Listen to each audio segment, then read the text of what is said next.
Part 1 हम इससे पहले कवर कर चुके हैं, जिसमें हमने आर्टिकल 1 से लेकर 4 तक को डिस्कस किया था। उस वीडियो में थोड़ा सा साउंड का प्रॉब्लम हो गया था, तो आप थोड़ा सा कोऑपरेट कीजिए, उसे ईयरफोन के ज़रिए या फिर थोड़ा सा वॉल्यूम इंक्रीज़ करके फुल करके सुन लीजिए। बाकी अनुच्छेद 1 से लेकर 4, आर्टिकल 1 से लेकर 4 तक जितनी भी इम्पॉर्टेंट चीज़ें थी उसमें, वो सब कुछ कवर की गई हैं, कुछ भी छूटा नहीं है। और इनफैक्ट प्रीवियस ईयर के क्वेश्चंस भी काफ़ी हमने देखे थे। आज हम उससे आगे के बारे में बात करेंगे, अनुच्छेद 5 से लेकर 11 के बारे में बात करेंगे, जो कि नागरिकता के बारे में बात करता है। आज की इस वीडियो में नागरिकता से संबंधित जितने भी प्रावधान संविधान में किए गए हैं उन सब के बारे में बात करेंगे, कुछ भी नहीं छूटेगा आपका। और अगर सोर्स के बारे में मैं आपको बताऊं तो एम लक्ष्मीकांत बुक आपने सुनी होगी पॉलिटी के लिए, तो मैं उसको प्रेफर कर रही हूँ। That book is like Bhagavad Gita of polity, तो इसीलिए मैंने उसको प्रेफर किया है। और उसमें से हर एक चीज़, हर एक पॉइंट आपका कवर किया गया है, तो लास्ट तक देखिएगा। और इसके साथ ही अगर चैनल को अभी तक सब्सक्राइब नहीं किया है तो कर दीजिए, साथ ही बेल आइकन भी प्रेस कर दीजिएगा ताकि नोटिफिकेशन टाइम पर पहुंचती रहे आप तक। और अगर वीडियो पसंद आती है तो लाइक एंड शेयर भी ज़रूर कीजिएगा। और पीडीएफ अगर आप प्राप्त करना चाहते हैं इसकी, तो टेलीग्राम पर चैनल को ज्वाइन कर सकते हैं। शुरुआत करते हैं। हमारा पहला प्रश्न है, अनुच्छेद 5 से लेकर 11 तक का संबंध किससे है? तो ये इंट्रोडक्शन में ही मैंने बताया आपको, इसका संबंध है नागरिकता से। 1 से लेकर 4 तक हमने बात की थी, वो किस बारे में था? भारतीय संघ और उसके क्षेत्रों के बारे में। और फिर आगे 5 से लेकर 11, ये किससे है? इसका संबंध है नागरिकता से। भारतीय संविधान का कौन सा भाग नागरिकता से संबंधित है? तो ये है भाग 2। भाग 1 भारतीय संघ और उसके क्षेत्रों से संबंधित, और भाग 2 ये है नागरिकता से संबंधित। भाग 2 आर्टिकल 5 से लेकर 11 तक। भाग 3 और भाग 4 की बात करें तो ये फंडामेंटल राइट्स यानी कि मौलिक अधिकार, और डीपीएसपी यानी कि directive principles of state policy या फिर राज्य के नीति निर्देशक तत्व, ये भाग 4 में है। इनके बारे में हम आगे की वीडियोस में देखेंगे। फिलहाल नागरिकता की बात कर रहे हैं, तो ये है भाग 2 में। अभी आपके लिए क्वेश्चन है और प्लीज़ पार्टिसिपेट कीजिए, जो भी क्वेश्चन पूछे जाते हैं उनका आंसर कीजिए। इससे आपको ही फ़ायदा होने वाला है, मुझे कुछ फ़ायदा नहीं होगा। क्योंकि जब आप टाइप करेंगे, आप लिखेंगे, आंसर देंगे उसका, तो अपने आप वो माइंड में बैठ जाती है चीज़ें। तो आपके लिए क्वेश्चन है कि टोटल कितने आर्टिकल्स हैं हमारे संविधान में, इनिशियली कितने थे, स्टार्टिंग में कितने थे, आज की डेट में कितने हैं, टोटल पार्ट्स कितने हैं, भाग कितने हैं, और टोटल अनुसूचियाँ कितनी हैं, स्टार्टिंग में कितनी थी और अभी कितनी हैं, दोनों बताने हैं। आगे चलते हैं। अगला प्रश्न है, भारतीय संविधान में नागरिकता के प्रावधान कब लागू किए गए? तो ये लागू किए गए 1950 में, जब हमारा संविधान लागू हुआ था उसी समय नागरिकता के प्रावधान भी लागू किए गए थे। अगला प्रश्न है, भारतीय संविधान निम्नलिखित में से कौन सी नागरिकता प्रदान करता है? तो ये नागरिकता 2 प्रकार की होती है। पहले एकल नागरिकता और दोहरी नागरिकता। एकल नागरिकता कौन सी है? आप किसी भी स्टेट में रहते हो या देश के किसी भी क्षेत्र में रहते हो, किसी भी शहर में रहते हो, आपकी नागरिकता सिर्फ एक होगी और वो होगी राष्ट्रीय नागरिकता। दोहरी नागरिकता से मतलब है कि 2 नागरिकता होंगी आपके पास, एक आप जिस स्टेट में रहते हैं और एक कंट्री की नागरिकता, यानी कि आप देश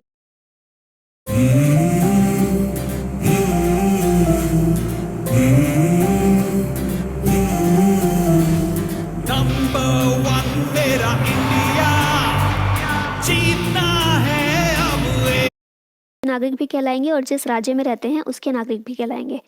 हमारे यहाँ पर कौन सी है, भारतीय संविधान में कौन सी नागरिकता प्रदान की गई है? तो ये है एकल नागरिकता। हम दिल्ली के नागरिक या यूपी के नागरिक नहीं कहलाते हैं, बल्कि हम भारत के नागरिक कहलाते हैं, तो इसीलिए भारतीय संविधान में एकल नागरिकता प्रदान की गई है। अगला प्रश्न है, भारत में एकल नागरिकता की अवधारणा किस देश से अपनाई गई है? तो एकल नागरिकता की अवधारणा हमने ली है इंग्लैंड से, और इंग्लैंड के अलावा कनाडा भी कंट्री है जहाँ पर एकल नागरिकता का ही प्रावधान है, राइट। और हमने अपनाया कहाँ से? इंग्लैंड से। अगला प्रश्न है, किस देश में दोहरी नागरिकता सिद्धांत अपनाया गया है? हमने बात की 2 तरह की नागरिकता होती है, एकल नागरिकता और दोहरी नागरिकता। हमारे भारत में एकल नागरिकता है, हमने ब्रिटेन से इसको अपनाया था। दोहरी नागरिकता कहाँ पर है? ये है अमेरिका में। अमेरिका में एक व्यक्ति एक ही समय पर न्यूयॉर्क का भी सिटीज़न होता है और साथ ही अमेरिका का भी, यूएसए का भी सिटीज़न होता है। तो इस तरह अमेरिका में डुअल सिटीजनशिप है, दोहरी नागरिकता है। अगला प्रश्न है, भारत में नागरिकता हासिल करने के लिए कौन सा तरीका वैध है? तो भारत में कोई भी व्यक्ति जन्म से भी नागरिकता प्राप्त कर सकता है, वंश के आधार पर भी प्राप्त कर सकता है, और क्षेत्र समाविष्टि द्वारा भी कर सकता है। तो इसका राइट आंसर है उपयुक्त सभी। अगर किसी व्यक्ति का जन्म भारत में होता है तो वो भारत का नागरिक कहलाएगा। अगर किसी व्यक्ति के माता पिता भारत के हैं, उसका जन्म भले ही भारत में ना हुआ हो लेकिन भारतीय मूल के माता पिता हैं, तो वो भारत का नागरिक कहलाएगा। साथ ही क्षेत्र समाविष्टि के द्वारा भी भारत का नागरिक कोई व्यक्ति कहा जाएगा। क्षेत्र समाविष्टि मतलब कि कोई भी विदेशी क्षेत्र जब भारत के अंदर आ जाएगा, सपोज कीजिए पाकिस्तान भारत का हिस्सा बन जाता है वापस से, जैसे अलग हुए थे हम वापस से एक हो जाते हैं, तो पाकिस्तान के जितने नागरिक होंगे वो भारत के नागरिक कहलाएंगे। अब प्लीज़ इस बात पर भड़क मत जाइएगा आप लोग मुझ पर कि पाकिस्तान को आप कैसे शामिल कर रही हैं भारत में। ये बस मैंने एक फ़न वे में थोड़ा सा एग्जाम्पल दिया है छोटा सा, ताकि आपको समझ में आए। Just an example, nothing else. तो ये 3 तरीके हैं भारत में नागरिकता हासिल करने के। इसके अलावा 2 तरीके और हैं। वो कौन से हैं? एक है पंजीकरण के द्वारा। अगर कोई भी व्यक्ति भारत का नागरिक बनना चाहता है तो वो आवेदन कर सकता है, पंजीकृत कर सकता है अपने आप को भारत के नागरिक के रूप में। एग्जाम्पल इसका हमारे सामने एक देखने को मिलता है मदर टेरेसा का। वो भारतीय मूल की नहीं थी लेकिन पंजीकरण के द्वारा वो भारतीय नागरिक बनी थी। और एक अन्य तरीका है प्राकृतिक रूप से। तो ये 5 तरीके हैं टोटल जिनसे भारत में नागरिकता हासिल की जा सकती है किसी भी व्यक्ति के द्वारा। अगला प्रश्न है, भारत की नागरिकता किस तरह से समाप्त की जा सकती है?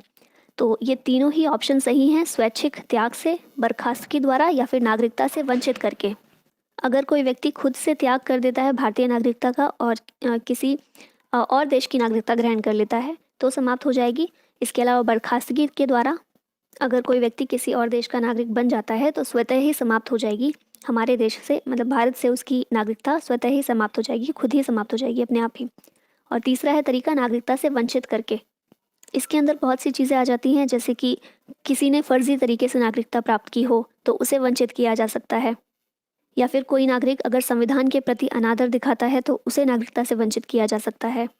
अगर भारत के बाहर कोई व्यक्ति 7 वर्ष से ज़्यादा समय से रह रहा है और उसने भारत की नागरिकता समाप्त नहीं की है तो वो भी अपने आप ही समाप्त हो जाएगी, एंड सो ऑन। और भी कई तरीके हैं। तो ये 3 मुख्य वजहें हैं जिनकी वजह से भारतीय नागरिकता समाप्त हो सकती है। भारतीय नागरिकता से संबंधित विषयों को लेकर भारत सरकार का कौन सा मंत्रालय उत्तरदायी है? यानी कि नागरिकता किसी को देना और किसी से नागरिकता छीनना, इसके लिए कौन सा मंत्रालय उत्तरदायी है, कौन सा मंत्रालय ये सब काम देखता है? तो ये है हमारा गृह मंत्रालय। मंत्री इस समय है अमित शाह। सितंबर 2000 में भारत सरकार द्वारा विदेशी भारतीय नागरिकता के संबंध में एक उच्च स्तरीय समिति का गठन किसकी अध्यक्षता में किया गया? सितंबर 2000 में एक समिति का गठन किया गया था, एक कमेटी का गठन किया गया था, एस्टेब्लिश की गई थी, उच्च स्तरीय समिति थी ये।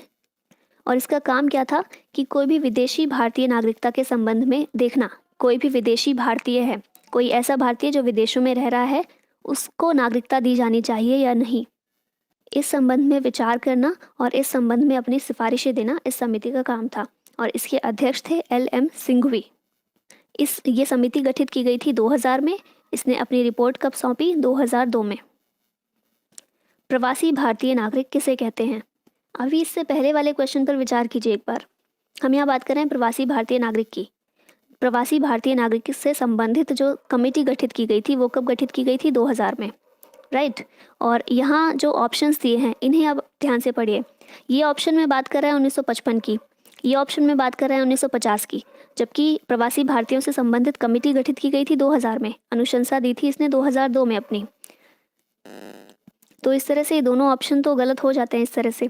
तो इसका राइट आंसर क्या है? गृह मंत्रालय द्वारा 2002 के बाद से PIO यानी कि persons of Indian origin card धारक के रूप में दर्ज कोई व्यक्ति, यानी कि कोई भी ऐसा व्यक्ति जो विदेशों में रह रहा हो, मूल रूप से भारत का नागरिक है, मूल रूप से भारत में उसका जन्म हुआ है और उसने 2002 के बाद पर्सन्स ऑफ इंडियन ऑरिजिन का कार्ड धारक बना है वो, तो ऐसा कोई भी व्यक्ति प्रवासी भारतीय नागरिक कहलाएगा। PIO और OCI का विलय कर भारतीय विदेशी नागरिकता कार्ड होल्डर योजना कब शुरू की गई? PIO फुल फॉर्म हमने देखी, पर्सन्स ऑफ इंडियन ऑरिजिन, और OCI यानी कि ओवरसीज सिटीजन ऑफ इंडिया। अभी ये क्वेश्चन का आंसर देने से पहले ना मैं थोड़ा सा क्रोनोलॉजी इसकी समझा देती हूँ। इससे संबंधित समिति कब गठित की गई थी? 2000 में। 2002 में इसने अपनी अनुशंसाएं दी, यानी कि अपनी रिपोर्ट पेश की और उसमें बताया कि क्या क्या होना चाहिए। इसने कहा 2002 में इसने कहा कि संशोधन होना चाहिए नागरिकता अधिनियम में और उसमें भारतीय मूल के व्यक्ति जो बाहर रह रहे हैं उन्हें दोहरी नागरिकता प्रदान की जानी चाहिए। लेकिन सभी देशों के नागरिकों को नहीं, सिर्फ कुछ विशेष देशों में जो भारत के नागरिक रह रहे हैं उन्हीं को दोहरी नागरिकता प्रदान की जानी चाहिए। फिर नागरिकता संशोधन अधिनियम जो था 1955 का, उसमें संशोधन किया गया और नागरिकता संशोधन अधिनियम 2003 इसे लागू किया गया और जितने भी भारतीय थे जो विदेशों में रह रहे थे उन्हें दोहरी नागरिकता प्रदान की गई, यानी कि उन्हें भारतीय नागरिकता भी प्रदान की गई उस देश के साथ में। लेकिन ये सभी देशों में नहीं किया गया, सिर्फ 16 देशों में जो भारतीय नागरिक रह रहे थे उन्हें ही दोहरी नागरिकता प्रदान की गई और इसमें पाकिस्तान, बांग्लादेश और कुछ और देशों को छोड़ दिया गया। फिर और आगे बढ़े तो 2005 में आते हैं। 2005 में क्या हुआ, जो पाकिस्तान, बांग्लादेश और कुछ और देशों को छोड़ दिया गया था उन सभी को शामिल कर लिया गया और फिर ये प्रावधान किया गया कि सभी नागरिक जो भारतीय नागरिक हैं विदेशों में रह रहे हैं, सभी देशों में रहने वाले नागरिकों को दोहरी नागरिकता प्रदान की जाएगी। और अब आते हैं ये क्वेश्चन पर, इसमें पूछा गया पीआईओ का दर्जा 2003 में दिया गया था और OCI overseas citizen of India ये 2005 में बनाया गया था। तो इन दोनों का विलय कर भारतीय विदेशी नागरिकता कार्ड होल्डर यानी कि ओसीआईसी ये योजना कब शुरू की गई, ये शुरू की गई 2015 में। पीआईओ सभी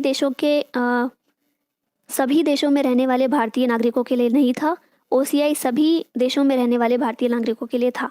और क्योंकि ये दोनों अलग अलग चीज़ें थी तो इसमें बहुत ज़्यादा कन्फ्यूजन क्रिएट हो रही थी, तो इसीलिए इन दोनों का विलय कर दिया गया और एक सिर्फ स्कीम बनाई गई भारतीय विदेशी नागरिकता कार्ड होल्डर, और ये हुआ 2015 में।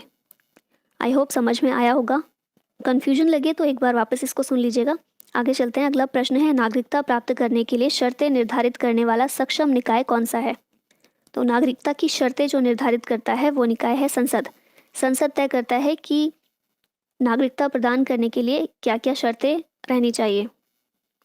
नागरिक बनने की निम्नलिखित शर्तों में एक आवश्यक शर्त क्या है?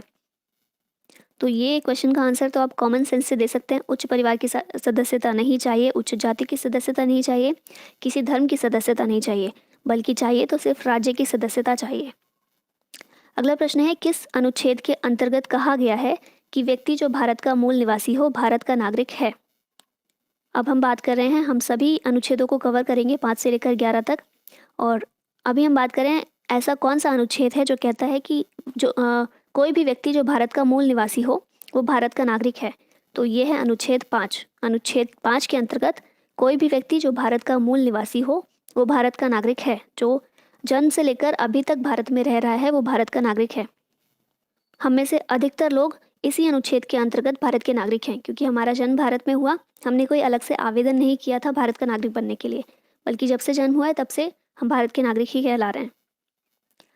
पाकिस्तान से आकर भारत में नागरिकता प्राप्त करने संबंधी प्रावधान का वर्णन निम्नलिखित में से किस अनुच्छेद में वर्णित है? यानी कि कोई भी व्यक्ति जिसके माता पिता अविभाजित भारत में पैदा हुए हों। अविभाजित भारत से मतलब कि जब इंडिया पाकिस्तान का बंटवारा नहीं हुआ था उससे पहले जो पूरा भारत था उसमें किसी भी व्यक्ति के माता पिता का जन्म हुआ हो, विभाजन के चलते वो व्यक्ति पाकिस्तान में चला गया हो और फिर पाकिस्तान से वापस भारत आया हो, तो ऐसे व्यक्ति को नागरिकता प्राप्त करने का अधिकार है। ये कहा गया है अनुच्छेद 6 के अंतर्गत। अभी हमने देखा था अनुच्छेद 5 और ये है अनुच्छेद 6। ये 2 अनुच्छेद क्लियर होंगे।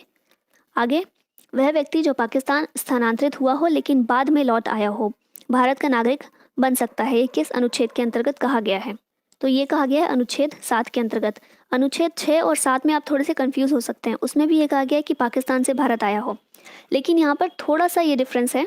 अनुच्छेद 6 में ये कहा गया है, 6 में ये कहा गया है कि कोई भी व्यक्ति जो विभाजन के बाद तुरंत भारत लौट आया हो पाकिस्तान से, वो भारत का नागरिक बन सकता है। लेकिन अगर ऐसा हुआ हो कि जिस टाइम पर विभाजन हुआ था, दोनों कंट्रीज बटी थी, कोई व्यक्ति भारत से पाकिस्तान में भेजा गया हो पुनर्वास के लिए, लेकिन फिर उसे पाकिस्तान में क्योंकि नहीं रहना था वो वापस भारत आ गया हो, भारत से उसे पहले पाकिस्तान भेजा गया हो और फिर पाकिस्तान से वापस वो भारत में आ गया हो, तो ऐसा व्यक्ति भी भारत का नागरिक बन सकता है। ये कहा गया है अनुच्छेद 7 के अंतर्गत। भारतीय मूल के माता पिता या दादा दादी होने पर एक व्यक्ति को भारत की नागरिकता दी जा सकती है। ये किस अनुच्छेद में कहा गया है? ये है अनुच्छेद 8। और ये सिर्फ पाकिस्तान के मामले में नहीं है, बल्कि किसी भी कंट्री में कोई व्यक्ति रह रहा है लेकिन उसके माता पिता या दादा दादी का जन्म भारत में हुआ हो और बाद में वो ऑस्ट्रेलिया या इंग्लैंड, अमेरिका, साउथ अफ्रीका कहीं भी चला गया हो और उसको फिर भारत की नागरिकता चाहिए हो, तो सिर्फ वो ये आधार बताकर कि मेरे माता पिता या दादा दादी भारतीय मूल के हैं, इस आधार पर वो भारत की नागरिकता ले सकता है। तो ये कहा गया है अनुच्छेद 8 के अंतर्गत। कौन सा अनुच्छेद स्वैच्छिक आधार पर भारत की नागरिकता समाप्त करने का प्रावधान करता है? ये कहा गया है अनुच्छेद 9 के अंतर्गत। कोई भी व्यक्ति जो स्वेच्छा से किसी और देश की नागरिकता को अपना लेता है तो भारत की नागरिकता उसकी समाप्त हो जाती है। ये कहा गया है अनुच्छेद 9 के अंतर्गत। अगला प्रश्न है अनुच्छेद 10, भारतीय नागरिक की नागरिकता प्रमाणित करने का उत्तरदायित्व किसे सौंपता है? तो ये उत्तरदायित्व है संसद का। किसी भी व्यक्ति को नागरिकता का प्रमाण दिया जाएगा या फिर नहीं दिया जाएगा, इसका उत्तरदायित्व है संसद को। और अगर हम बात करें मंत्रालय, तो मंत्रालय कौन सा है वो हम देख चुके हैं, गृह मंत्रालय है। किस अनुच्छेद के तहत संसद को नागरिकता के संबंध में कानून बनाने का अधिकार प्रदान किया गया है? एक था जो अभी हमने देखा आर्टिकल 10, वो नागरिकता प्रमाणित करने की बात थी। यहाँ पर है नागरिकता के संबंध में कानून बनाने का अधिकार, संसद में बैठकर जो कानून बनाना है, ये प्रावधान किया गया है अनुच्छेद 11 के अंतर्गत। तो इस तरह से अनुच्छेद 5 से लेकर 11 ये कंप्लीट हो गए हैं। कुछ कन्फ्यूज़न हुई हो तो वापस से सुनिएगा और फिर भी समझना है तो आप कमेंट बॉक्स में ज़रूर बताइएगा।